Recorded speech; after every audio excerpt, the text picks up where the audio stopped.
रात के 11 बज चुके थे और विजय जल्दबाजी में कहीं जा रहा था। वो एक सुनसान रास्ते से अपनी कार चला रहा था।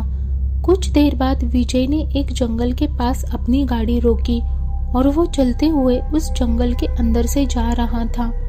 वो रास्ता बहुत सुनसान था। जंगल के अंदर से बहुत ही ज्यादा डरावनी आवाजें आ रही थी। कुछ देर बाद विजय एक तांत्रिक बाबा के पास पहुंच गया। विजय को देखकर तांत्रिक बाबा ने कहा, आओ बालक, कैसे आना हुआ? विजय ने कहा, बाबा मैं बहुत बड़ी मुसीबत में हूँ। बाबा ने कहा, कैसी मुसीबत? विजय ने कहा, बाबा वो मेरी वजह से सबको मार देगी, प्लीज मेरी रक्षा कीजिए। अगर आप मेरी कोई मदद नहीं कर सकते तो अभी इसी वक्त मेरी जान ले लो। इस पर तांत्रिक ने कहा, हे बालक, तुम मुझे ये बताने का कष्ट करोगे कि कौन सबको मार देगी? विजय ने कहा, बाबा वो कांचना। तांत्रिक ने, क्या? लेकिन वो कौन है? उसके बाद विजय उसकी और कांचना की वो सारी कहानी तांत्रिक बाबा को बताई। ये सुनकर बाबा ने कहा, मैं समझ गया बालक, कांचना को तुम्हारी आदत हो चुकी थी, इसलिए उसने मरने के बाद भी तुम्हारा पीछा नहीं छोड़ा है। मरने से पहले वो अपनी जगह सही थी, लेकिन उसका तरीका गलत था। विजय ने कहा, इसका मतलब आप मेरी कोई हेल्प नहीं करोगे? तांत्रिक ने कहा, बच्चे हमने तो ऐसा नहीं कहा, हम अवश्य तुम्हारी सहायता करेंगे। इस पर विजय ने कहा, लेकिन बाबा आप उसका सामना कैसे करोगे? तांत्रिक ने कहा, अभी कहाँ पर है वो दुष्ट आत्मा? विजय ने कहा, वो मेरे घर पर ही है। तांत्रिक बाबा ने कहा, तो देर किस बात की, चलो चलते हैं। हमें शीघ्र अतिशीघ्र उस आत्मा को बोतल में कैद करना आवश्यक है। तांत्रिक बाबा ने आगे कहा, आज पूर्णिमा की रात है और उसकी शक्तियां ज्यादा काम नहीं करेगी। उसके बाद विजय और वो तांत्रिक बाबा विजय के घर जाने के लिए निकल गए। कुछ देर बाद वो लोग विजय के घर के बाहर पहुंच गए। उसके बाद विजय ने कहा, अंदर चलिए बाबा। इस पर तांत्रिक बाबा ने कहा, नहीं बालक, तुम नहीं, अंदर सिर्फ मैं जाऊंगा। विजय ने कहा, लेकिन बाबा वो सिर्फ मेरे अलावा किसी को नहीं दिखती। तो आपको कैसे दिखेगी? बाबा ने कहा, बच्चे शायद तुम भूल रहे हो कि मैं एक ज्ञानी तांत्रिक हूँ। अगर तुम घर के अंदर आ गए तो वो तुम्हारे शरीर में छिप सकती है और मैं उसे आज बोतल में कैद करके ही रहूँगा। इसीलिए मैं कह रहा हूँ कि अंदर जाने के बाद जब तक मैं अपना काम नहीं करता तब तक तुम यही रहना, यहाँ से हिलना नहीं। ऐसा कहकर तांत्रिक बाबा घर के अंदर चले गए। उसके बाद बाबा ने कांचना को आवाज दी, कांचना मैं जानता हूँ तुम इसी घर में चुप कर बैठी हो, चलो अब मेरे समक्ष आ जाओ, वो भी शीघ्र अतिशीघ्र। उसके बाद पूरे घर में एक लड़की की डरावनी हंसी की आवाज गूंजने लग गई। ये सुनकर तांत्रिक बाबा ने कहा, ठीक है तुम ऐसे नहीं आओगी, अब मैं तुम्हें ढूंढ लूंगा।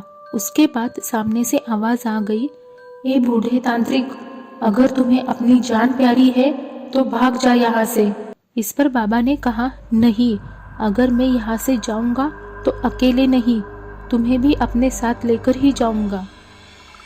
उसके बाद बाबा के सामने एक लड़की आ गई। उसे देखकर तांत्रिक बाबा ने कहा, अच्छा हुआ तुम यहाँ आ गई, वरना मैं क्रोधित हो जाता। इस पर कांचना ने कहा, अच्छा तो विजय ने मेरा सामना करने के लिए एक तांत्रिक को बुलाया है? बाबा ने कहा, हाँ मैं तुम्हें मुक्ति देने आया हूँ। इस पर कांचना ने कहा, बिल्कुल भी नहीं, मैं सिर्फ विजय के साथ ही रहना चाहती हूँ। बाबा ने कहा, ऐसा नहीं हो सकता। कांचना ने कहा, देखो तांत्रिक, ये हम दोनों के बीच की बात है, तुम हमारे बीच मत पड़ो वरना बेवजह मारे जाओगे। कांचना की इस बात पर तांत्रिक बाबा को बहुत ही ज्यादा गुस्सा आ गया और उन्होंने कहा, ए दुष्ट आत्मा, तुम मेरा कुछ भी नहीं कर सकती क्योंकि तुम सिर्फ एक साधारण सा भूत हो। कांचना ने कहा, हाँ लेकिन मेरे प्यार के बीच में जो कोई भी आएगा मैं उसे बिल्कुल नहीं छोड़ूंगी। तांत्रिक ने कहा, तुम्हारी इन तुच्छ शक्तियों का बहुत घमंड है ना तुम्हें? ठीक है, लेकिन उससे पहले एक मौका और देता हूँ। अगर कैद होना नहीं चाहती हो तो अभी के अभी इस घर से निकल जाओ। उसके बाद कांचना ने तांत्रिक बाबा पर हमला किया और कुछ देर दोनों लड़ते रहे। वो रात पूर्णिमा की रात थी, इसीलिए कांचना की शक्तियाँ तांत्रिक के सामने कमज़ोर पड़ रही थी। उसके बाद जैसे कांचना को एहसास हो गया कि वो अब हारने वाली है, लेकिन तभी अचानक वो कहीं गायब हो गई।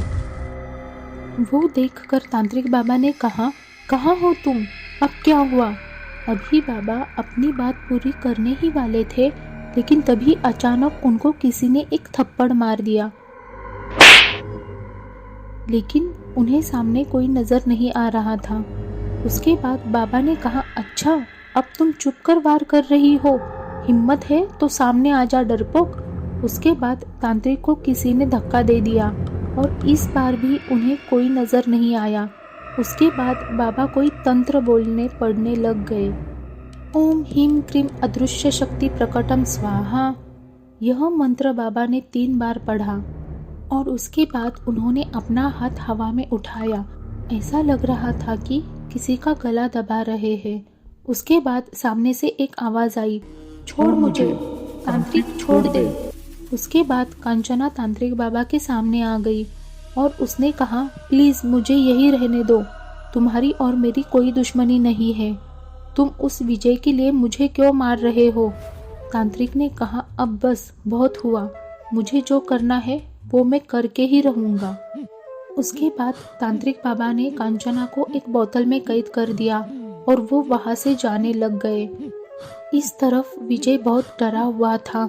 अभी वो कुछ सोचने ही वाला था, लेकिन तभी वहां पर तांत्रिक बाबा आ गए और उन्होंने विजय से कहा, बालक अब तुम सुरक्षित हो, मैंने उस दुष्ट शक्ति को कैद किया है और अब मैं तुमसे आज्ञा लेना चाहता हूँ। उसके बाद तांत्रिक बाबा वहां से चले गए। आखिर क्या हुआ था विजय के साथ? आखिर कौन थी ये कांचना? उसका क्या रिश्ता था विजय के साथ? आखिर क्यों मार दिया कांचना ने विजय की बीवी को? और क्यों तांत्रिक बाबा ने कांचना को बोतल में कैद कर दिया? जानने के लिए देखिए इस कहानी का दूसरा भाग, कांचना पार्ट 2 जल्द आ रहा है मयूर हॉरर स्टोरीज पर।